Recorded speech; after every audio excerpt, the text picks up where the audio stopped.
everyone! Welcome to another edition of Plant Talk. This is a follow-up of my previous chickpea video. If you haven't already watched it, there's a link in the description below and in the top right corner. In my previous chickpea video, we had the first harvest of the chickpea leaves. After a couple of weeks, we had a second harvest. I have to say, it was a bit less than the first time. Unfortunately, we couldn't harvest any further. If you remember, I had left a couple of chickpea plants for flowering. They produce beautiful, dainty pink flowers.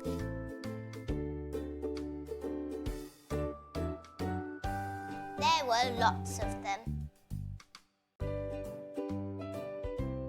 These flowers were so tiny that they just about fit at the tip of my fingernail.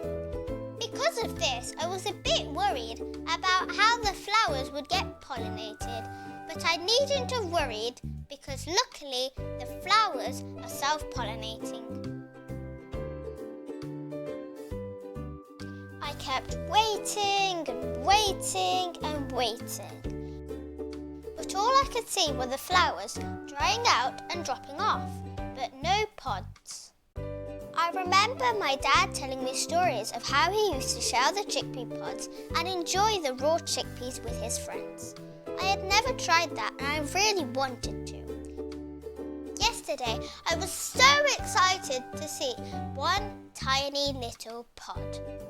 It was empty inside, and because it was so windy, it blew away, leaving me podless.